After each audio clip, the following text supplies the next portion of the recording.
Hi friends, Vijayadashami ಶುಭಾಶಯಗಳು ಹಾಗೂ ಆಯುಧ ಪೂಜೆ ಶುಭಾಶಯಗಳು ಫ್ರೆಂಡ್ಸ್. ನಾವು ವಿಲೇಜ್ ಹೌಸ್ ಆಯುಧ ಪೂಜೆ ಮಾಡೋಕ್ಕೆ ಹಳ್ಳಿಗೆ ಹೋಗಿದ್ವಿ ಫ್ರೆಂಡ್ಸ್. ಇವತ್ತು ನೋಡಿ ನಮ್ಮನೆ ಸಿಂಪಲ್ ಪೂಜೆ ಹೇಗಿದೆ ಅಂತ. ದೇವ್ರ ಹತ್ರ ಎಲ್ಲ ನೈವೇದ್ಯ, ಪಾಯಸ, ಪಲ್ಲಾರ ಮತ್ತು ಹಣ್ಣು ಎಲ್ಲ ಇಟ್ಟು ಪೂಜೆ ಮಾಡಿದ್ದೀವಿ. ಹಾಗೆ ಪೂಜೆ ಮಾಡಿದ್ದೀವಿ. ಫ್ರಿಡ್ಜು, ಫ್ಯಾನು, ಬೀರು, ವಾಷಿಂಗ್ ಮಿಷಿನು, ಗಾಡಿ, ಟ್ರ್ಯಾಕ್ಟರ್, ಹಾಗೆ ಮನೆಯೆಲ್ಲ ಪೂಜೆ ಮಾಡ್ಕೊಂಡು ಬಂದಿದ್ದೀವಿ. ನೋಡಿ ಟಿ ವಿ ಎಲ್ಲ ವರ್ಷ ಎಲ್ಲ ಮಾಡ್ತೀವಿ. ಎಲ್ಲ ಎಲೆಕ್ಟ್ರಾನಿಕ್ ಉಪಕರಣಗಳು ಹಾಗೂ ಆಯುಧಗಳು ಎಲ್ಲವಕ್ಕೂ ನಾವು ಪೂಜೆ ಮಾಡ್ತೀವಿ ವರ್ಷ. ತುಮಕೂರಲ್ಲಿ ಮಾಡಿಬಿಟ್ಟು ಊರಿಗೆ ಹೋಗ್ತಾಯಿದ್ವಿ ಫ್ರೆಂಡ್ಸ್. ಯಾವಾಗಲೂ ಈ ಸರಿ ತುಮಕೂರಲ್ಲಿ ಫಸ್ಟ್ ಮಾಡಲಿಲ್ಲ, ಊರಿಗೆ ಹೋಗಿ ಎಲ್ಲ ಪೂಜೆ ಮುಗಿಸ್ಕೊಂಡು ಬಂದು ನೆಕ್ಸ್ಟ್ ಡೇ ವಿಜಯದಶಮಿ ದಿನ ಪೂಜೆ ತುಮಕೂರಲ್ಲಿ ಮಾಡಿದ್ದೀವಿ. ನೋಡಿ ಇದು ವಿಲೇಜ್ ಹೌಸ್. ಇವತ್ತು ಪೂಜೆ ಮಾಡ್ತಾಯಿದ್ದೀವಿ.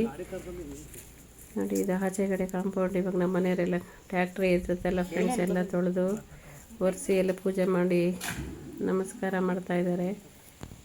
ನೋಡಿ ಎಲ್ಲ ಪೂಜೆ ಟ್ಯಾಕ್ಟ್ರಿಗೆಲ್ಲ ಇಟ್ಟು ಎಲ್ಲ ಮಾಡ್ತಾಯಿದ್ದಾರೆ. ನಮ್ಮ ಮನೆಯವ್ರಿಗೆ ಗಾಡಿ ಓಡ್ಸೋಕ್ಕೆ ಬರಲ್ಲ, ಹಾಗಾಗಿ ನಮ್ಮ ರಿಲೇಷನ್ ಇದ್ದಾರೆ, ಅವರೊಬ್ಬರು ಓಡಿಸ್ತಾರೆ. ಅವ್ರ ಹತ್ರ ಗಾಡಿ ಓಡಿಸ್ತಾ ಇದ್ದಾರೆ. ಈಗೆಲ್ಲ ಟ್ಯಾಕ್ಟ್ರಿ ಪೂಜೆ, ಗಾಡಿ ಪೂಜೆ ಎಲ್ಲ ಆಯಿತು. ಈಗ ಟ್ಯಾಕ್ಟ್ರಿ ಎಲ್ಲ ಮೂವ್ ಮಾಡ್ತಾ ಇದ್ದಾರೆ. ಟ್ಯಾಕ್ಟ್ರಿಯಲ್ಲಿ ಮೂವ್ ಮಾಡಿ ಒಳಗಡೆ ಕೆಟ್ಟದಾಗ್ತಾರೆ. ತೋಟದಲ್ಲಿ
ಮಾಡಿ ಒಂದು ರೌಂಡು ಕುರಿ ಮರಿ ಮೇಯ್ಸ ಕೊಟ್ಕೊಂಡು ಹೋಗ್ತಾರೆ.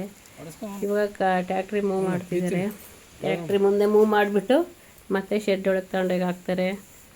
ಇದೆಲ್ಲ ನಮ್ಮನೆ ಆಯುಧ ಪೂಜೆ ಫಂಕ್ಷನ್ ಇದೆ ನಡೀತಾ ಇರೋದು ನೋಡಿ ಫ್ರೆಂಡ್ಸ್. ನನಗೆ ಗಾಡಿ ಒಳಗಡೆ ಹಾಕಕ್ತಾ ಇದ್ದಾರೆ. ಭಾಳ ಇದೆಲ್ಲ ಆದಮೇಲೆ ನೆಕ್ಸ್ಟ್ ದೇವಸ್ಥಾನ, ತೋಟದ ಹತ್ರ ದೇವಸ್ಥಾನ ಇದೆಯಲ್ಲ ಫ್ರೆಂಡ್ಸ್, ಅಲ್ಲಿಗೆ ಎಡೆ ತೊಗೊಂಡು ಹೋಗ್ತಾ ಇದ್ದೀವಿ. ನೋಡಿ ನಾವು ಹೋಗೋದಕ್ಕಿಂತ ಮೊದಲೇ ನಮ್ಮ ಇದನ್ನ ಮಗ ಆಗಲೇ ಪೂಜೆ ಮಾಡಿದ್ದ, ಹಂಗಾಗಿ ನಾವು ಅದು ಅಭಿಷೇಕ ಎಲ್ಲ ಏನು ಮಾಡಲಿಲ್ಲ. ಅದು ಎಲೆಗಳೆಲ್ಲ ತೆಗೆದುಬಿಟ್ಟು ಮತ್ತೆ ನಾವು ತೊಗೊಂಡೋಗಿರೋದೆಲ್ಲ ಎಡೆಗಳು ಹಾಕಿ ಎಡೆ ಇಟ್ಬಿಟ್ಟು ನಾವು ಪೂಜೆ ಮಾಡ್ಕೊಂಡು ಬರೋಣ ಅಂತ ಮಾಡ್ತಾಯಿದ್ದೀವಿ. ನಾವು ವರ್ಷ ಮಾಡ್ತೀವಿ ಫ್ರೆಂಡ್ಸ್. ಇದು ದೇವರು, ಇದಕ್ಕೆಲ್ಲ ಮಟನ್ನೆಲ್ಲ ಮಾಡ್ತಾರೆ, ಸ್ವೀಟ್ ಮಾಡ್ತಾರೆ. ನಾವು ಈ ವರ್ಷ ಲಾಸ್ಟ್ ಮಂತ್ ನಮ್ಮ ಪಾಪು ಮುಡಿ ಕೊಡೋ ಟೈಮಲ್ಲಿ ಮಾಡಿದ್ವಿ. ಇವಾಗ ನಾವು ಸ್ವೀಟ್ ಅಷ್ಟೇ ಮಾಡಿದ್ದೀವಿ. ಮತ್ತೆ ಗುರುವಾರ ವಾರ ಇರುತ್ತಲ್ಲ ಫ್ರೆಂಡ್ಸ್, ಆ ವಾರ ದಿನ ಪ್ರತಿ ಗುರುವಾರ ಇಲ್ಲಿ ಪೂಜೆ ನಡೀತಾ ಇರುತ್ತೆ.